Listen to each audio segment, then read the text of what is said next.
Hi everyone, welcome back.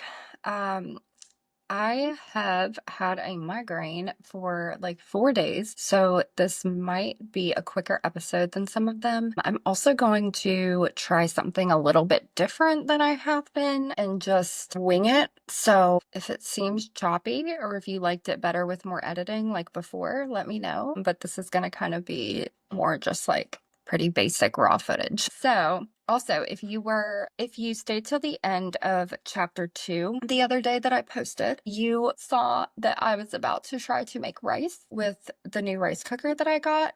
As an update to that, it did not go well. In short, it had the consistency of like a mix between mashed potatoes and grits. Yeah, do not recommend. I think I used too much water, and I learned from some friends that rice grows in fields. I'm not sure where I thought rice came from, but yeah, and you're supposed to rinse it beforehand because there can be like bugs in it because it grows in fields. Anyways, it was a day of learning many new things. So that is why we stay curious. Okay, so back to chapter 3 of Why Are All the Black Kids Sitting Together in the Cafeteria by Dr. Beverly Daniel Tatum. Chapter 3 is called The Early Years and includes the quote, "Is my skin brown because I drink chocolate milk?" Which it turns out was something that I believe her child asked her when they were young. So obviously most of the chapter was about children. I do not have children. However, I am very passionate about education and educating children. I do have many nieces and nephews who I love very, very much. And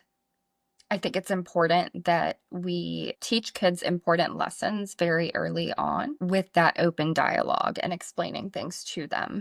So the very first line says, "Think of your earliest race-related memory." And how old were you? And I think I talked about this a little bit in my chapter 2 video, but I highlighted that as a journal prompt because I think that it's really important for us to think through these things. When was your earliest race-related memory? I had never really thought too much about race, which is because it wasn't talked about. And that is why I do what I do on my platforms, is because I think it is imperative that we talk about it.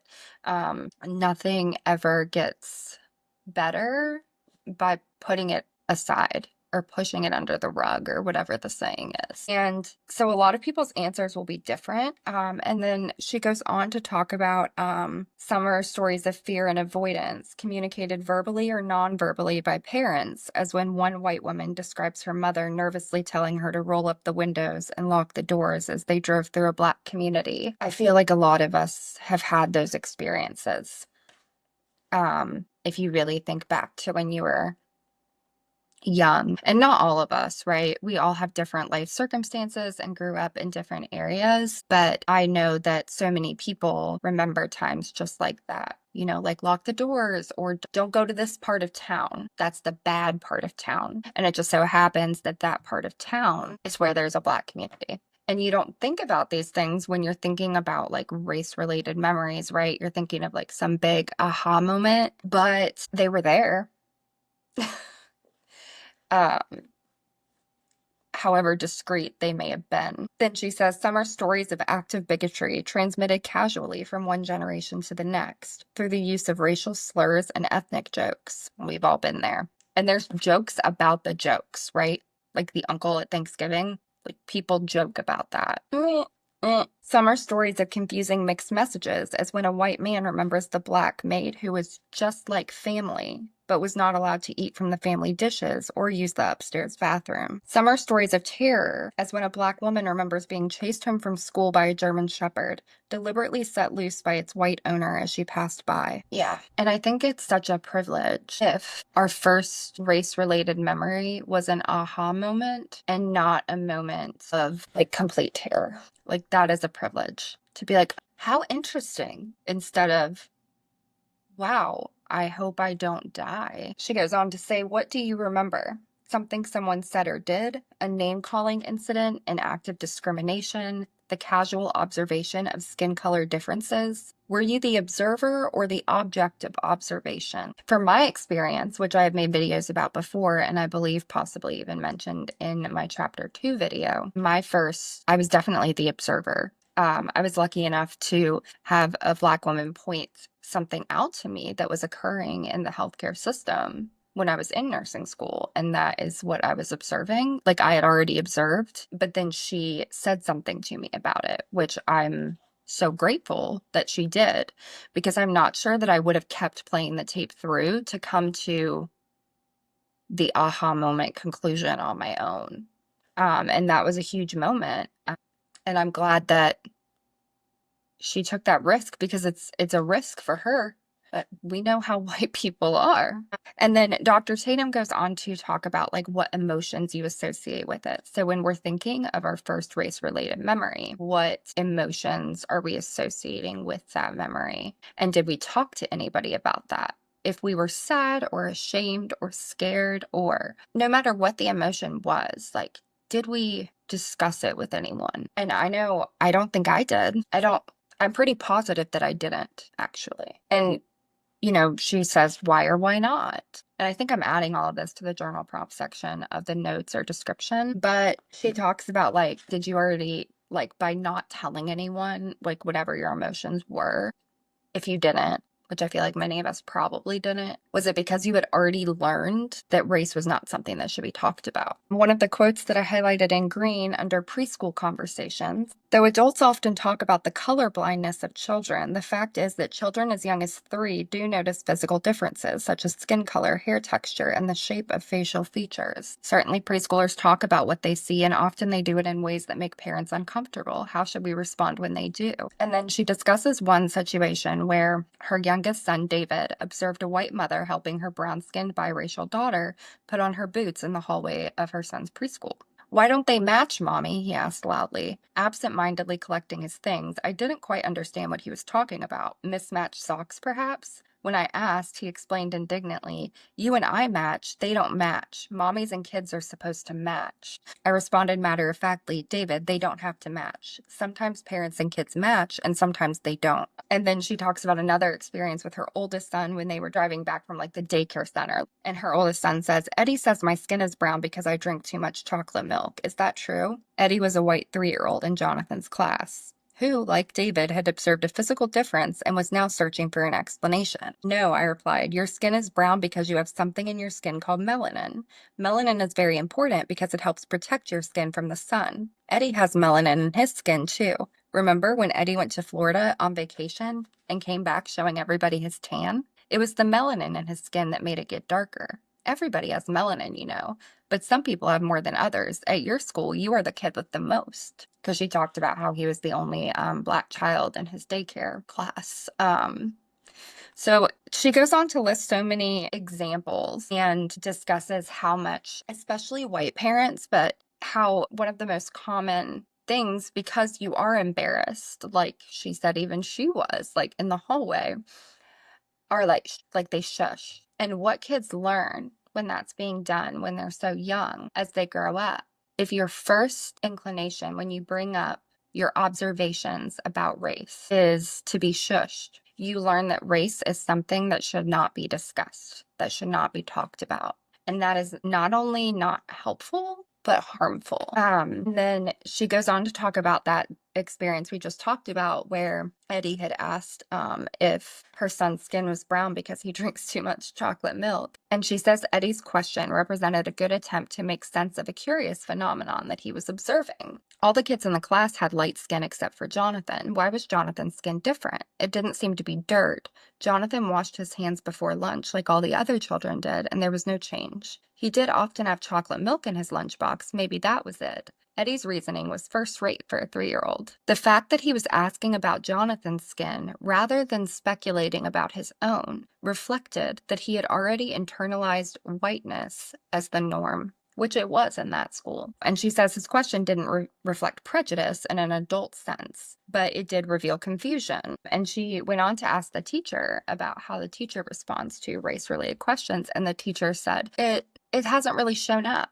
And she's like, I find that surprising because it is showing up. And she said many adults do not know how to respond when children make race-related observations. Perhaps afraid of saying the wrong thing, however, many parents don't offer an explanation. They stop at shh, silencing the child, but not responding to the question or the reasoning underlying it. Children who have been silenced often enough learn not to talk about race publicly. Their questions don't go away, they just go unasked. And then towards the end of that section, she says, my white college students would sometimes refer to someone as black in hushed tones, sometimes whispering the word as though it were a secret or a potentially scandalous identification. When I detected this behavior, I like to point it out, saying it is not an insult to identify a black person as black. Of course, sometimes one's racial group membership is irrelevant to the conversation, and then there is no need to mention it. But when it is relevant, as when pointing out the only black girl in a crowd, we should not be afraid to say so. Yeah. And we do this so much. Like, I see it all the time. And I know that I used to do it as well before I started deconstructing,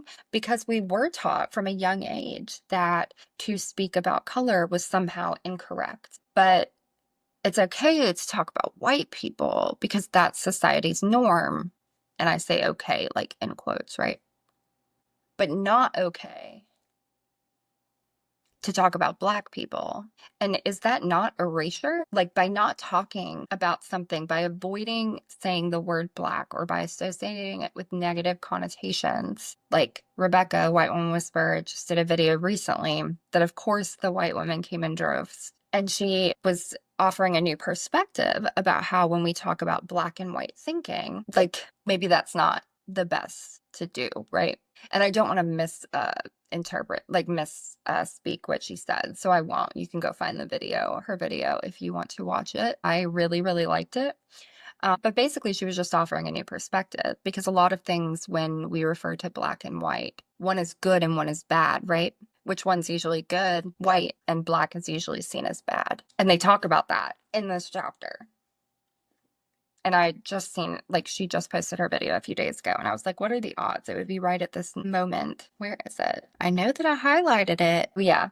We need to examine not only our behavior toward our children, but also the language we use around them. Is black ever used as a derogatory term to describe others, as in that black so-and-so? Is darkness seen as an obstacle to overcome, as in she's dark but she's still pretty? Or avoided, as in stay out of the sun, you're dark enough already? Is lightness described as defective, as in you need some sun, girl? Do we sing hymns in church on Sunday proclaiming our wish to be washed white as snow? That one sent me. Because we do learn that, and we learn that white is pure. You should have a white wedding dress if you're pure, right? Like, it all ties together. Mm-hmm. Sure does. She does offer some children's books, which I will put in the notes as well, that are really good for young children, picture books to have examples so that they're more normalized. And then she talks about race constancy. So the term race constancy, she said, means that one's racial group membership is fixed and will not change. So what your race is a fixed thing.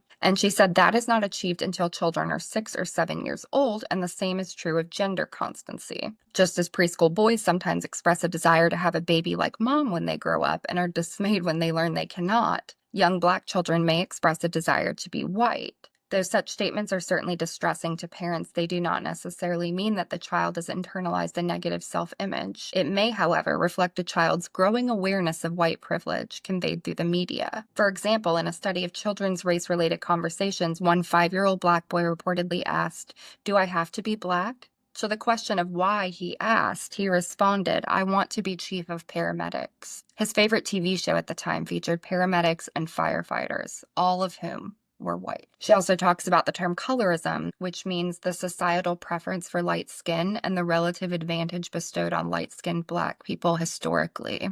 I think it is important that we learn these terms and pay attention to things like colorism, but for white people like myself, I think we can use those things sometimes to deflect from what we really should be focused on, which is racism and white supremacy, and deconstructing that. And maybe at some point, we learn more about other things, but there are going to be certain topics of conversation that are just not for us, right? Yeah, and so I'm putting the language that we use as a journal prompt as well. I already read that to y'all, but the hymns in church on Sundays, like washed white as snow, black and white thinking, even in things like Star Wars, for instance. Remember they referred to like the dark side, there's color again that's brought up and used in a negative connotation, meaning evil, dangerous. Yeah. She says toward the end of this section Though it is easier than it used to be to find children's picture books depicting Black children authentically rather than as white children painted a darker shade, it may still be hard to find children's books depicting Black children with very dark or very light skin. A medium brown seems to be the color of choice. Decorating one's home with photographs of family and friends who represent a range of skin tones and hair textures is one way to begin to fill this representational gap. And I liked that, and I'm not sure if it will go more into that as I go along in the book. Maybe I'll have a better understanding, but I wrote a question down with that one, which is how do we normalize and fill that representational gap without appropriating Black culture? And I do want to look more into that, but I'm certainly open to any, if you have any insight of that, if you want to drop it in the comments, because I would like to know or have a better understanding, because I always struggle with that. How can I incorporate these things to make them more normalized or to support them being more normalized, but not appropriate or end up disrespecting that culture, if that makes sense. So that's something to be learned and gain more understanding about. But I put it down as a potential journal entry and also something I may bring to some of my communities. And then it does say learning to spot that stuff, whether it's racist or sexist or classist, is an important skill for children to develop. It is as important for my Black male children to recognize sexism and other forms of oppression as it is for them to spot racism. We are better able to resist the negative impact of oppressive messages when we see them coming than when they are invisible to us. Yeah. So if we're not seeing things, if we're not being aware, looking for them, seeing things as they really are, and we can't address them and we can't change anything. But she talks about how it is very important for children that we address them as they come up. And I really like that. And I do think that it is very, very important for us to do and something that is not done often enough. I follow this this family on TikTok, and it's the little girl, her name's Ellie, and her mom obviously records the video. She's very young. I don't know quite how old, but they do a lot of videos about like Black history and education type things. And it's a really, really good example of what I think it could look like for parents to talk to their kids about these things and be open. So I'll link her profile in the notes as well, so that if you are a parent and you see this and you want to see some examples of what those conversations could look like, that could be a good avenue. They are a white family, but I do think that they're a pretty good example. But there are also so many educators that are Black women that discuss these topics as well.